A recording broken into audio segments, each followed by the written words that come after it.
നമസ്കാരം. മലയാളി വാർത്താ ആനുകാലികത്തിലേക്ക് സ്വാഗതം. നമസ്കാരം സാർ. നമസ്കാരം സർ. ക്രിമിനൽ കുറ്റം ചെയ്തു കഴിഞ്ഞ് 30 ദിവസം മന്ത്രിയായാലും മുഖ്യമന്ത്രിയായാലും പ്രധാനമന്ത്രിയായാലും ജയിലിലായി കഴിഞ്ഞാൽ അവരെ പുറത്താക്കണമെന്നുള്ളൊരു ബിൽ ഇപ്പോൾ കേന്ദ്രം അവതരിപ്പിച്ചു. പ്രതിപക്ഷം ഭയങ്കര കോലാഹലമായിരുന്നു. പക്ഷേ എനിക്ക് ചോദിക്കാനുള്ള ഈ തരൂരിന് എന്തിൻ്റെ കേടാണ്? ഇപ്പോൾ ആ ബില്ലിനെ അനുകൂലിച്ചുകൊണ്ട് ഒരേ ഒരു പ്രതിപക്ഷ നേതാവ് എന്നുള്ള രീതിയിൽ ശശി തരൂർ രംഗത്തെത്തിയിരിക്കുകയാണ്. ഒരേ ഒരു പ്രതിപക്ഷ അംഗം നേതാവ് എന്ന് പറയത്തില്ല. കാരണം രാഹുൽ ഗാന്ധി ബില്ലിനെ കത്തിക്കാൻ ഇറങ്ങിയിരിക്കുകയാണ്. ഈ ബില്ലിൻ്റെ ഉദ്ദേശം കേന്ദ്ര സർക്കാർ ഇപ്പോൾ പറയുന്നത് 2 കാര്യങ്ങളാണ്. ഒന്ന്, ജനാധിപത്യത്തിൻ്റെ ധാർമ്മികത. 2, പൊതുജന വിശ്വാസം. ഒരു ജനപ്രതിനിധിയെ തിരഞ്ഞെടുത്ത് ഒരു സ്ഥാനത്തേക്ക് അയച്ചാൽ അയാൾ പിന്നീട് മന്ത്രിയാകുന്നു, മുഖ്യമന്ത്രിയാകുന്നു. പിന്നീട് ജനങ്ങൾക്ക് തിരികെ വിളിക്കാൻ കഴിയില്ല, ഒരു ഓഡിറ്റിംഗ് ഇല്ല. ഒരു ക്രിമിനൽ കുറ്റം ചെയ്ത പ്രധാനമന്ത്രിയാവട്ടെ, മന്ത്രിയാവട്ടെ, മുഖ്യമന്ത്രിയാവട്ടെ, അവർ 30 ദിവസം ജയിലിൽ അടയ്ക്കപ്പെട്ടാൽ ധാർമ്മികമായി ആ സ്ഥാനം ഒഴിയണം. അല്ലെങ്കിൽ 31-ാം ദിനം അവരുടെ മുഖ്യമന്ത്രി സ്ഥാനം തന്നെ നഷ്ടമാകും. ഇതാണ് ഈ ബില്ലിൻ്റെ ഒരു കാതൽ. ഇവിടെ പ്രതിപക്ഷത്തിൻ്റെ മുഖ്യ ആശങ്ക ഡൽഹി മുഖ്യമന്ത്രിയായിരുന്ന അരവിന്ദ് കെജ്രിവാൾ. അദ്ദേഹം മാസങ്ങളോളം ജയിലിൽ അടയ്ക്കപ്പെട്ടു. വലിയ ക്രിമിനൽ കുറ്റമാണ് അദ്ദേഹത്തിന് മേൽ ചുമത്തിയത്. 7 വർഷത്തിന് മുകളിൽ തടവ് ശിക്ഷ ലഭിക്കാവുന്ന കുറ്റമാണ്.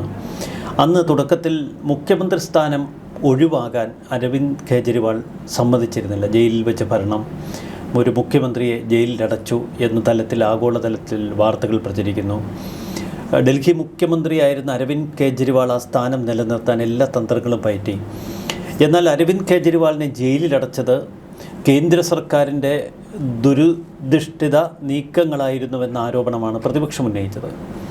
പിന്നീട് തെരഞ്ഞെടുപ്പിൽ അരവിന്ദ് കെജ്രിവാൾ തോറ്റു, BJPയോട് അധികാരത്തിലെത്തി. അതൊക്കെ ചരിത്രത്തിൻ്റെ പിന്നീടുള്ള നാൾ വഴികൾ. പക്ഷേ അന്ന് പ്രതിപക്ഷം അരവിന്ദ് കെജ്രിവാളിനെ ഇന്ത്യയിൽ എല്ലാ തലങ്ങളിലും BJPക്കെതിരെ ഒരു പ്രതീകമായി ഉപയോഗിച്ചു. വേട്ടയാടപ്പെട്ടവൻ്റെ ഒരു പ്രതീകമായി.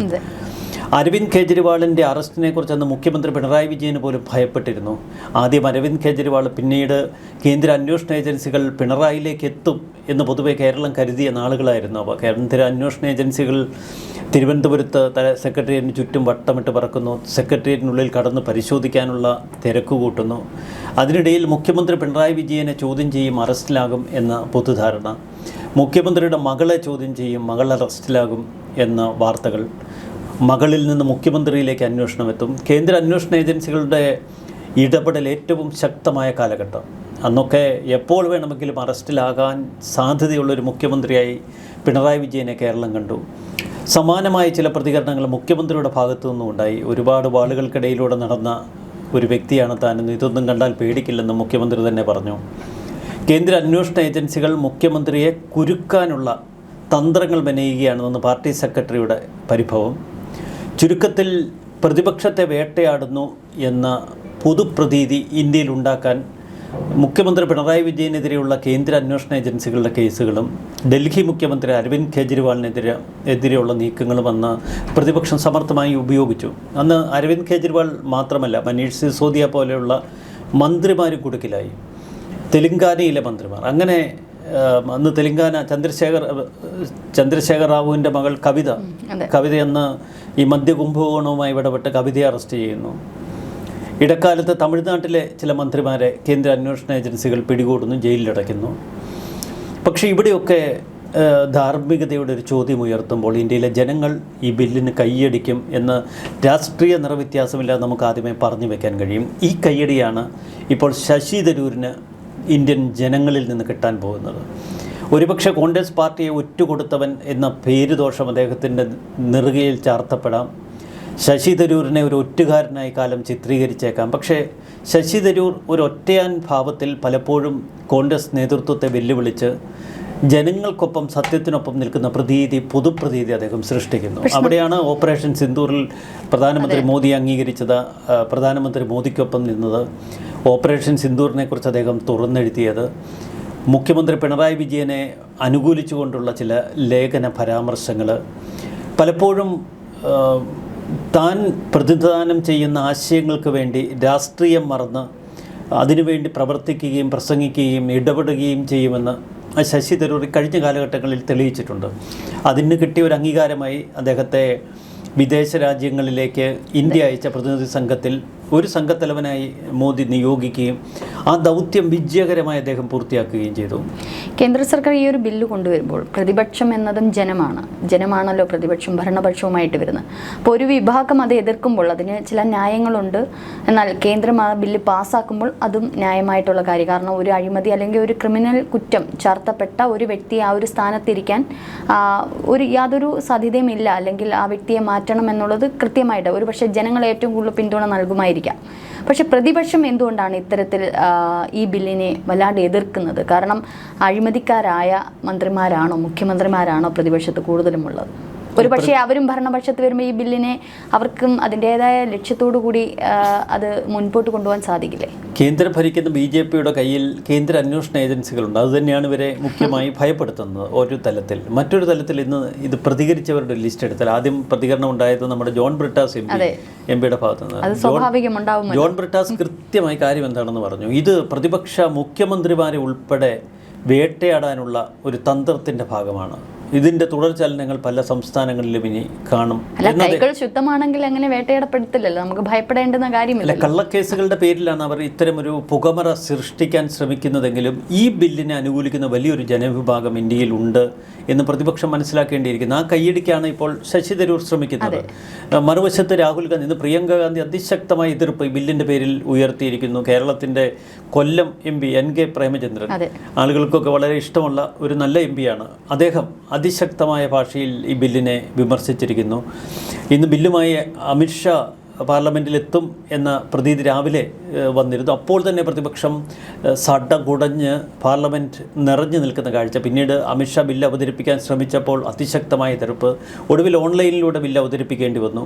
തൃണമൂൽ കോൺഗ്രസ് അംഗങ്ങൾ ബില്ല് പരസ്യമായി വലിച്ചു കീറുന്നു. ചില പ്രതിപക്ഷാംഗങ്ങൾ ബില്ലിനെ കത്തിക്കാനൊരുങ്ങുന്നു. അങ്ങനെ വളരെ നാടകീയമായ ഒട്ടനവധി സംഭവ വികാസങ്ങൾക്കാണ് ഇന്ന് ഡൽഹി സാക്ഷ്യം വഹിച്ചത്. പക്ഷേ അവിടെ വളരെ സമഭാവനയോടെ സമചിത്തതയോടെ അമിത്ഷാ പ്രതികരിക്കുന്നു. കേന്ദ്രത്തിൻ്റെ പ്രതികരണങ്ങൾ വരുന്നു.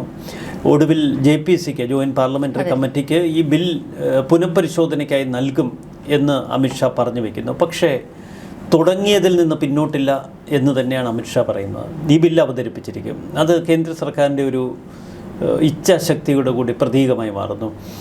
നാളുകളിൽ UP അധികാരത്തിലെത്തിയാൽ ഇതേ ബിൽ ഒരു പക്ഷേ BJPക്കെതിരെയും അവർക്ക് ഉപയോഗിക്കാം. അതുകൊണ്ട് തന്നെ അവർ ഇപ്പോൾ ഉന്നയിക്കുന്ന ഈ പ്രതിഷേധങ്ങൾക്കും അവരുന്നയിക്കുന്ന ഈ ആക്ഷേപങ്ങൾക്കും വലിയ ന്യായവാദമില്ല.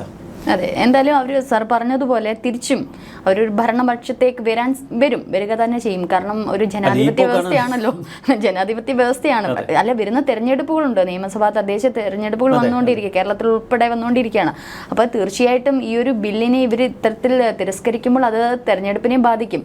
കേന്ദ്രം എന്തുകൊണ്ടാണ് ഈ ബില്ല് കൊണ്ടുവന്നത്? ഒരു പക്ഷേ ജനങ്ങളുടെ ഒരു പങ്കാളിത്തം, വലിയൊരു പങ്കാളിത്തം ഈ ഒരു ബില്ലിൽ കിട്ടാൻ സാധ്യത. കാരണം അഴിമതി രഹിത രാജ്യം എന്നുള്ള രീതിയിലേക്കായിരിക്കും കേന്ദ്രം ഉദ്ദേശിക്കുന്നത്. പക്ഷേ എന്നിരുന്നാലും BJP സർക്കാർ ആയിരിക്കില്ലല്ലോ അടുത്ത തവണ ചിലപ്പോൾ ഈ പറഞ്ഞൊന്നും കോൺഗ്രസ് അധികാരത്തിലേക്ക് എത്തിയാൽ ഒരു പക്ഷേ ഇത് അവർക്കും വലിയ സഹായമായിട്ടുള്ള കാര്യമല്ലേ? അല്ല, ഇതിൽ ഭയപ്പെടുന്ന പലരും ഉണ്ട്. ഇപ്പൊ മമതാ ബാനർജി ബില്ലിനെ ഭയപ്പെടുന്നു.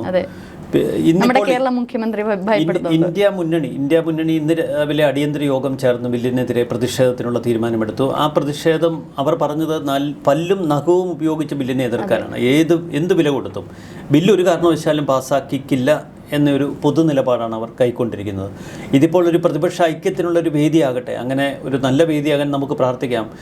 മറുവശത്ത് ഇപ്പോൾ പ്രതിപക്ഷ നിരയിൽ വലിയ വിമർശനങ്ങൾ ഉയരുന്ന സമയമാണ്. കാരണം വോട്ടുകൊള്ളയ്ക്കെതിരെ രാഹുൽ ഗാന്ധി രംഗത്തെത്തിയിരുന്നു. ഈ വോട്ടുകൊള്ള ഇപ്പോൾ എടുത്തിട്ട് ഇത്ര വലിയ വിവാദമാക്കിയതിൽ പ്രതിപക്ഷത്ത് തന്നെ ചില അഭിപ്രായ ഭിന്നതകളുണ്ട്.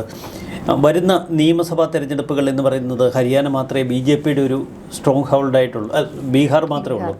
ബാക്കിയൊക്കെ മറ്റ് പ്രതിപക്ഷ കക്ഷികൾ തമ്മിൽ നേർക്കുനേർ മത്സരിക്കുന്ന ഇടങ്ങളാണ്. അപ്പോൾ ബീഹാറിൻ്റെ ഒരു പൊതുവായ ചിത്രം മാറ്റി വെച്ചാൽ ഇപ്പോൾ കേരളത്തിൽ LDF, UDF, തമിഴ്നാട്ടിലെ സ്റ്റാലിൻ എല്ലാം പ്രതിപക്ഷ കക്ഷികൾക്കിടയിലുള്ളൊരു മത്സരമാണ് മിക്ക സ്ഥലങ്ങളിലും. അതുകൊണ്ട് തന്നെ ഈ വോട്ടുകൊള്ള ആരോപണം വലിയ രാഷ്ട്രീയ ലാഭം കോൺഗ്രസിനുണ്ടാക്കില്ല എന്ന് പറയുന്നവരുമുണ്ട്. കാരണം വോട്ടുകൊള്ള എന്ന ഈ മുദ്രാവാക്യത്തിന്റെ ക്രെഡിറ്റ് പലരും ഇപ്പോൾ വീതിച്ചെടുക്കാൻ ശ്രമിക്കുകയാണ്. കേരളത്തിൽ മാത്രമേ ഇത് കുറച്ച് സാരമായിട്ട് ബാധിച്ചിട്ടുള്ളൂ. അല്ല, എല്ലാ സംസ്ഥാനങ്ങളിലും തമിഴ്നാട്ടിലൊക്കെ ഉണ്ട്. പക്ഷെ അതൊക്കെ കോൺഗ്രസ് കൊണ്ടുവന്ന ഇത്തരമൊരു ആരോപണം എല്ലാ പ്രതിപക്ഷ കക്ഷികൾക്കും അതിൻ്റെ ഒരു ക്രെഡിറ്റ് കിട്ടിയിരിക്കുന്നു ഇപ്പോൾ. ഏറ്റവും കൂടുതൽ വോട്ടുകൾ നടത്തുന്ന LDF പോലും അതിൻ്റെ ക്രെഡിറ്റ് കിട്ടി.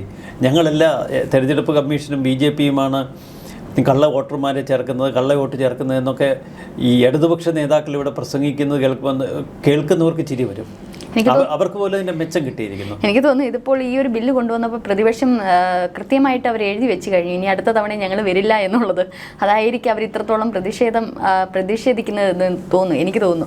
അല്ലെങ്കിൽ അവർ പ്രതിഷേധിക്കേണ്ടെന്ന കാര്യങ്ങളില്ലല്ലോ. കാരണം അടുത്ത തവണ അവർ കയറുവാണെങ്കിൽ ഇത് അവർക്ക് തന്നെ പ്രയോജനപ്പെടുന്ന ഒരു കാര്യമാണ്. കേന്ദ്ര ആരോപണങ്ങൾ വേണം, ആയുധങ്ങൾ വേണം, ഭരണപക്ഷത്തിനെതിരെ പോരാടാൻ അതിനുവേണ്ടി കണ്ടുപിടിച്ചൊരു ആയുധമാണ്. അല്ല, പണ്ട് BJP പ്രതിപക്ഷത്തിരുന്നപ്പോൾ അല്ലെ ഭരണപക്ഷത്തിരുന്നപ്പോഴൊക്കെ ഇത്തരത്തിലുള്ള ആയുധങ്ങൾ ഉണ്ടായിരുന്നു കോൺഗ്രസിന്. അത് വേണ്ടുന്ന രീതിയിൽ അവർ വിനിയോഗിക്കുന്നില്ലല്ലോ. ഇപ്പോൾ കേരളത്തിലാണെങ്കിലും കോൺഗ്രസിന് വേണ്ടുന്ന രീതിയിൽ ഭരണപക്ഷത്തിനെതിരെ വിനിയോഗിക്കാൻ അവർക്ക് സാധിക്കുന്നില്ല, മുഖ്യമന്ത്രിയുടെ കേസ് ഉൾപ്പെടെ.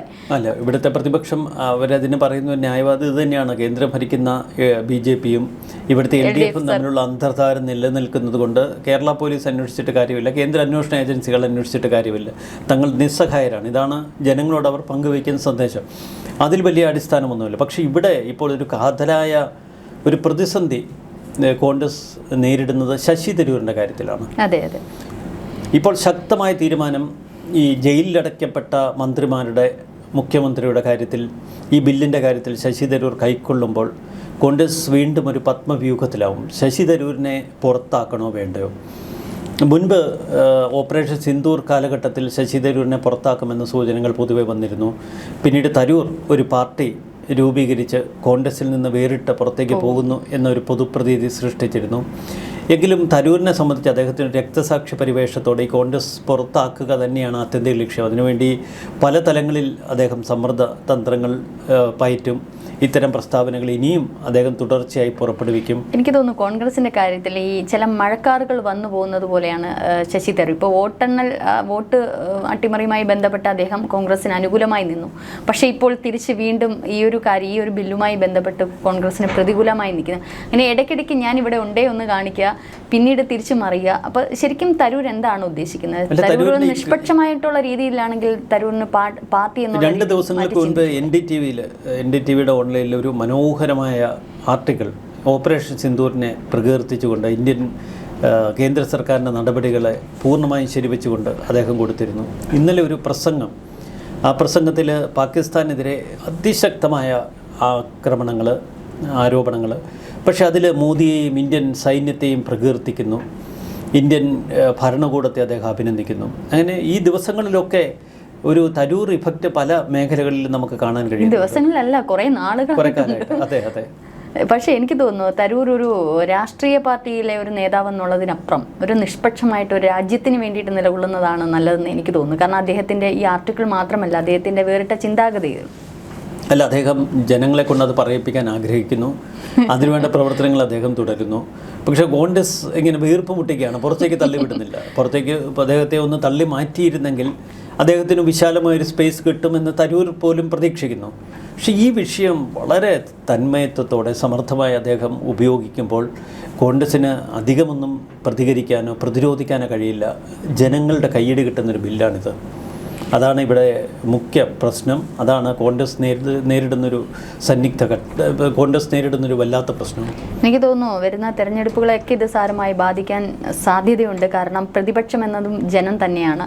ജനങ്ങളുടെ ഭൂരിഭാഗം ഭരണപക്ഷത്തിലേക്ക് പോകുമ്പോൾ തെരഞ്ഞെടുപ്പിനെ നല്ല രീതിയിൽ അത് ബാധിക്കും. അതുകൊണ്ട് പ്രതിപക്ഷമൊക്കെ നോക്കിയും കണ്ടുമൊക്കെ അല്ലേ ഇക്കാര്യത്തിൽ പ്രതികരിക്കുന്നത് നന്നായിരിക്കും. വളരെ നന്ദി. നമസ്കാരം.